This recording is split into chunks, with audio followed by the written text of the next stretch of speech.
Prime Minister, we have run an enthusiastic campaign. Prime Minister, we share your vision of Europe, and we want now to hear what you have to say to us.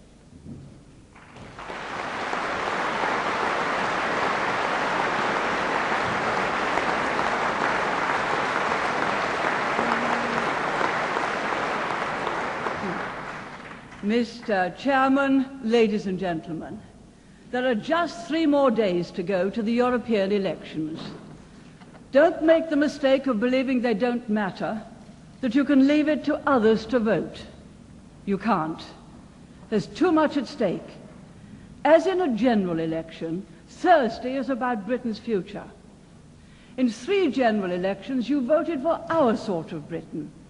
On Thursday, we need you to vote for our sort of Europe. A Europe which reflects what we have achieved in this country over the last 10 years. Lower taxes, wider ownership, less trade union power, more jobs, above all the freedom to live your life under the law as you choose and not as someone else tells you to.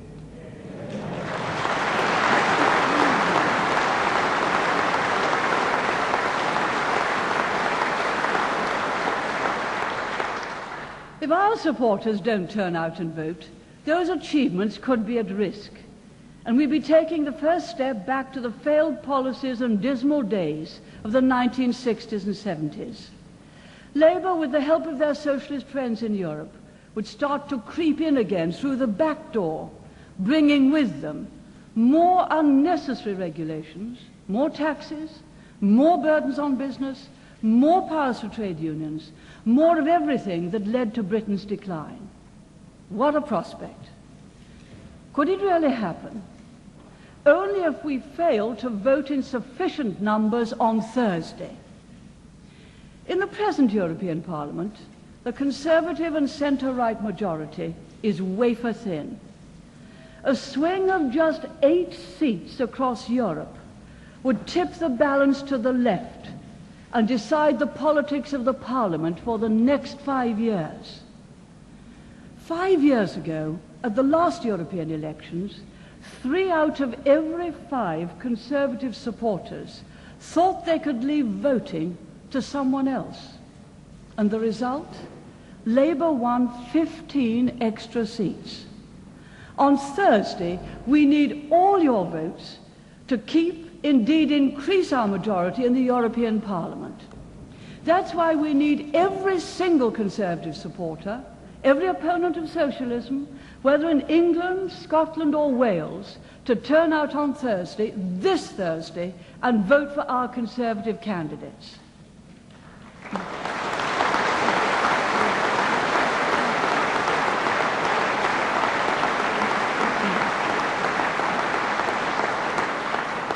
I think you got the message, but just to make sure, are you with me?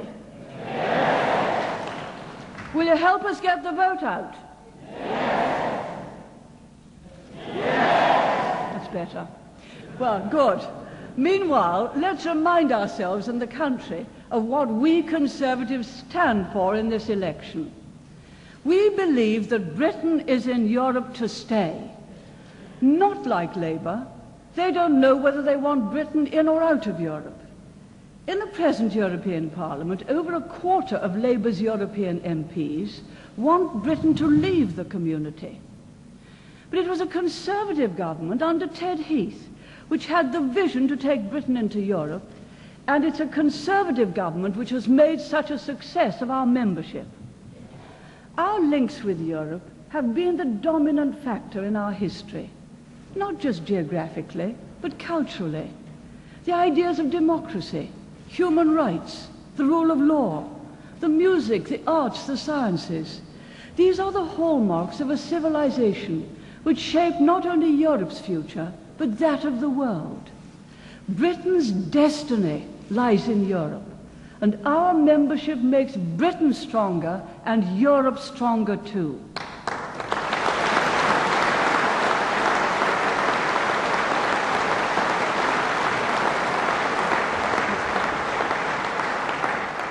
Let us be clear, We didn't join Europe to be swallowed up in some bureaucratic conglomerate where it's Euro this and Euro that, and forget about being British or French or Italian or Spanish.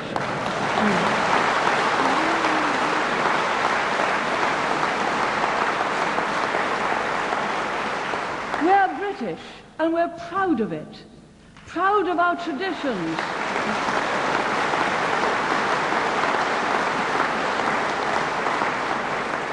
Proud of our traditions, proud of our national character, proud of our Westminster Parliament. We want to preserve them, and we shall.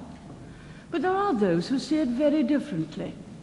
They dream of a European superstate run from Brussels by people who claim to know what's best for us. And they have their supporters in Britain, in the Labour Party, who think it's for politicians to tell people how to run their lives, instead of leaving them the freedom to do it themselves. Chairman, that's not the Conservative way. We believe that willing and active cooperation between independent sovereign states is the best way to build a successful European community.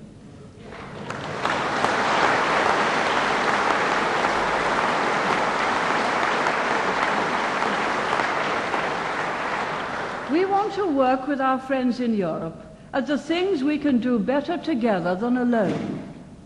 We know that Britain and everything she stands for is more powerful and influential when we do so. That's true, for example, for trade. By acting together, we're stronger when it comes to negotiating with other great centers of economic power, the United States, Japan, the newly emerging countries of the Pacific. But that doesn't mean that Europe should run our lives in every detail.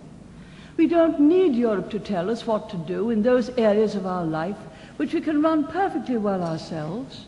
Industrial relations, for example, our social security, our health service, our education and taxation. These are things for our own Parliament. It's a family of nations that we seek, working more closely together, but each cherishing its national identity, its character, and its own way of doing things. Let's recall some of our Conservative achievements in Europe.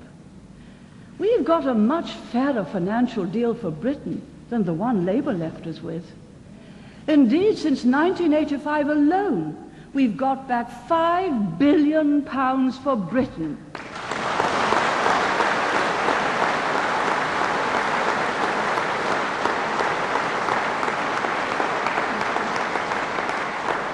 And if it hadn't been for us Conservatives, Britain would now be paying nearly twice as much to Europe as we are today. We led the way in getting down the food surpluses. The common agricultural policy was swallowing up ever more resources, not to pay over to the farmers, but to finance food mountains and wine lakes. Labour said it was a scandal, but they just talked about it. We acted. And now the surpluses are shrinking fast. That's good news for the consumer, good news for the taxpayer, and good news for the British farmer too. He's the backbone of country life.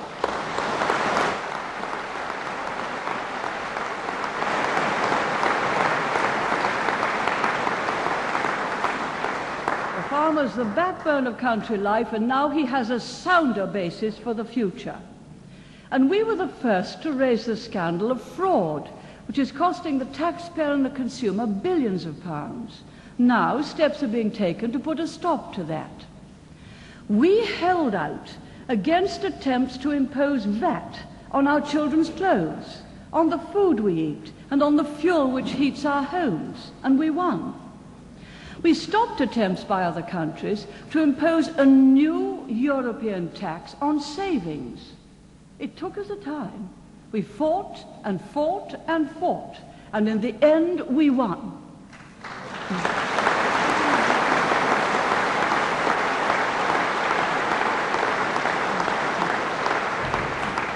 All of that and more we've done.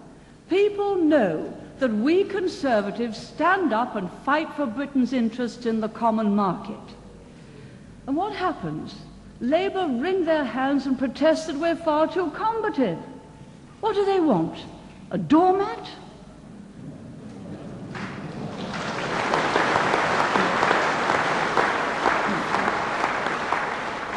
then they say that we're isolated, as if being isolated in fighting for what is right for your own country were a cardinal sin. Sometimes you have to stand alone and give a lead. To coin a phrase with which Mr. Barron, or should I say CJ, will be familiar, I didn't get where I am today by not fighting Britain's corner.